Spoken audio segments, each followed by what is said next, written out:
各位，谢谢你们今天有来。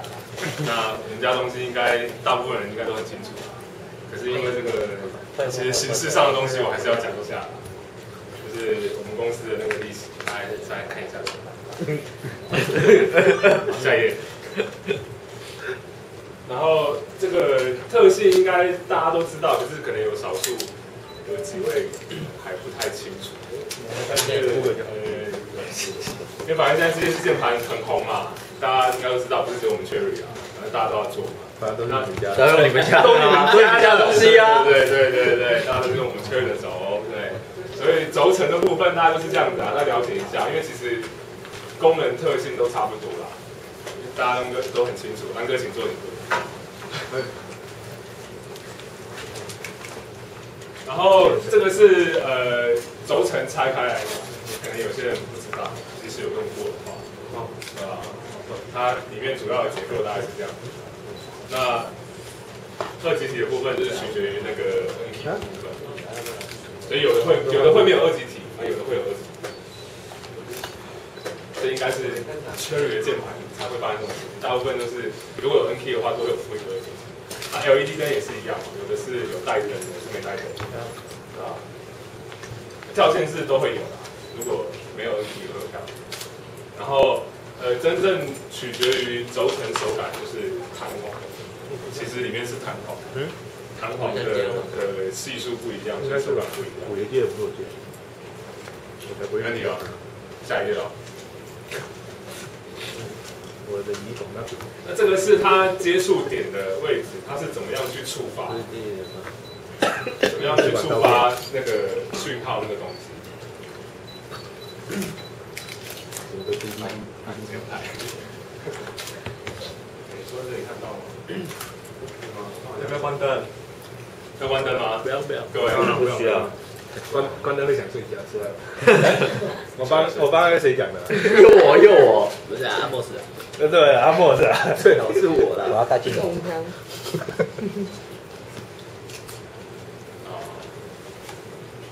这小月是那个这我刚刚讲嘛，就是弹簧不一样，所以它的手感会不一样。那其实你仔细看那个弹簧，它中间那个圈数都不太一样。然后轻轴比较特别，因为轻轴有声音。那轻轴的声音是因为它多了一个这个白色的东西，所以它会有一个声响。差别是差这边。那桌上也有键盘，如果有些还没有用过这些键盘，可以按按看，就是它的这个手感，每种轴承是不一样的。你刚刚说可以带回去。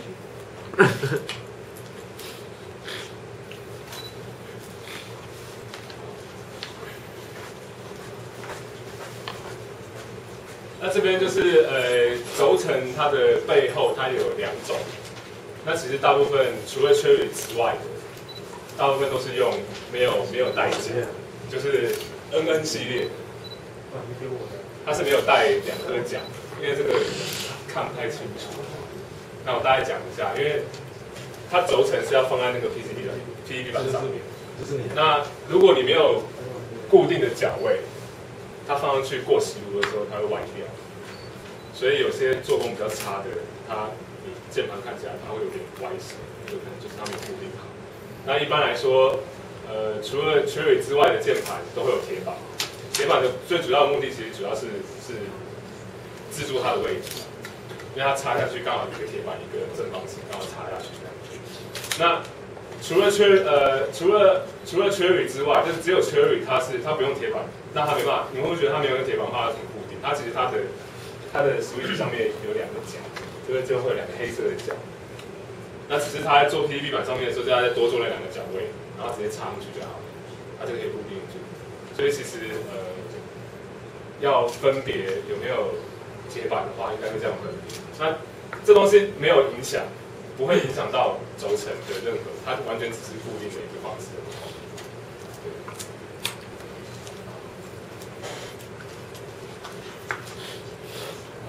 这个是大概简介每种轴承它的属性，这个可能很多人都知道，我还是看一下。这个是黑轴，然后它这边有特别强调说它的按起来的手感什么感觉之类的。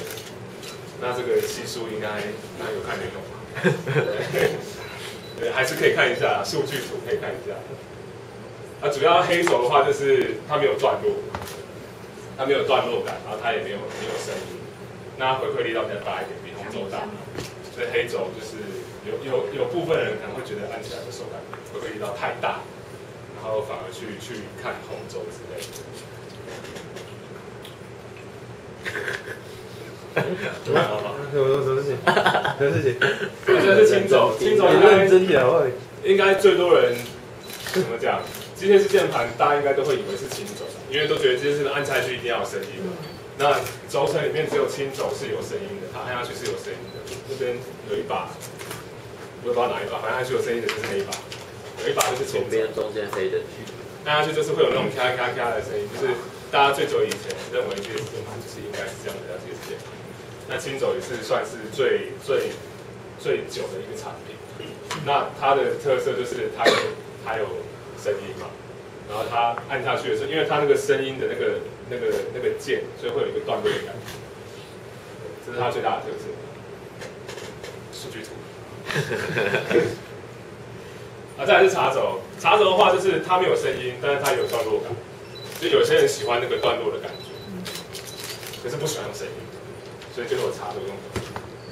那茶轴就是它的差别，它跟轻轴的差别就是在于说它有段落感，然后它没有声音这样。茶轴好像比较少有兴趣。再来是红轴，现在最流行的红轴，那因为它是新的产品，所以比较红。那它就是有点类似黑轴的更轻的版本，所以它的手感它也是没有段落、没有声音，但是它的回馈力道比黑轴来的轻。部分的人会认为按起来有点像 RealForce， 虽然说是不一样的东西。RealForce 是电竞式，那个静电式的电塔，不知道这个没有，所以大家了解一下。再来是我们家的键盘，看一下。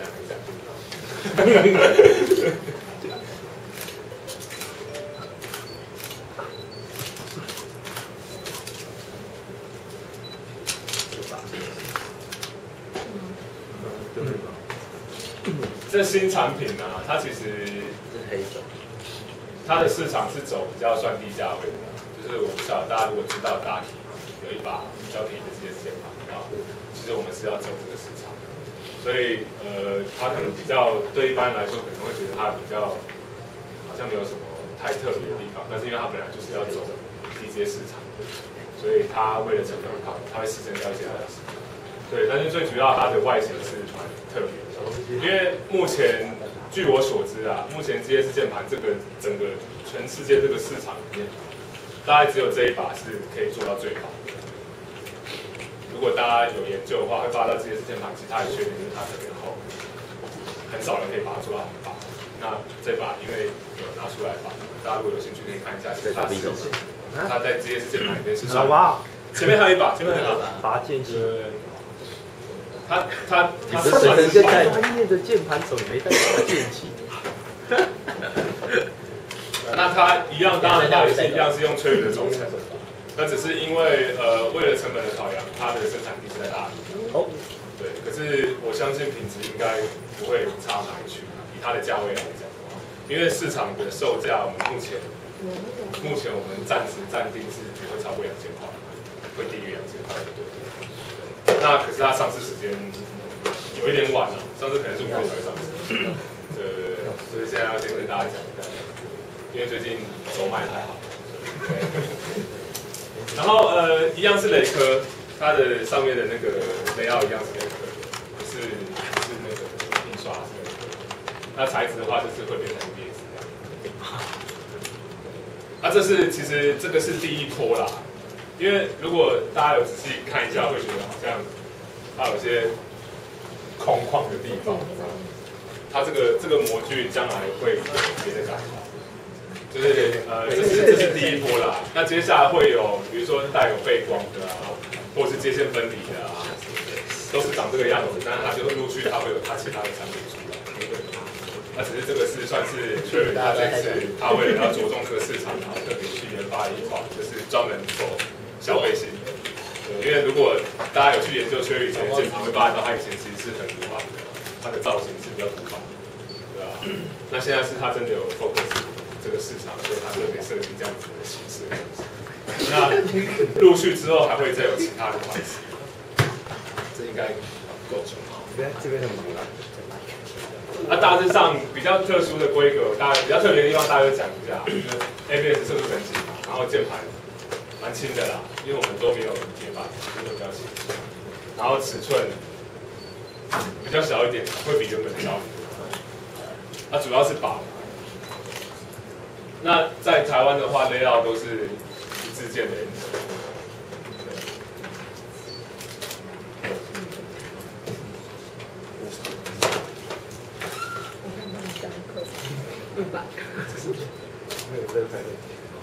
那我们未来的计划就是，我们在台湾成立这么久啊，大家应该是第一次来参加这种东西。对。那因为在我们之前，就是公司经营其他块的东西，比较没有时间来经营这一块。那就是最近这段时间，老板会认为说，其实消费性市场是值得投资的，是值得做的。所以我们就是从今年开始，包括Cherry原厂也是，他特别研发这个新的键盘，代表说他们其实也很重视消费性的市场。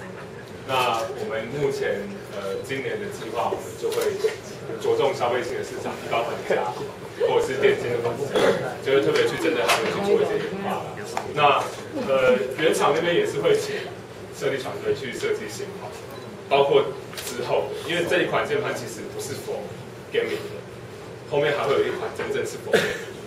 那只是有些资料我跟原厂要他不愿意给我，他可能觉得那个是在自己的公司。但是因为我们都开过会，其实我都开过，就是今年会陆续后面还会再有可能3到4款职业式键盘，那也会有薄膜的，包括滑鼠也有。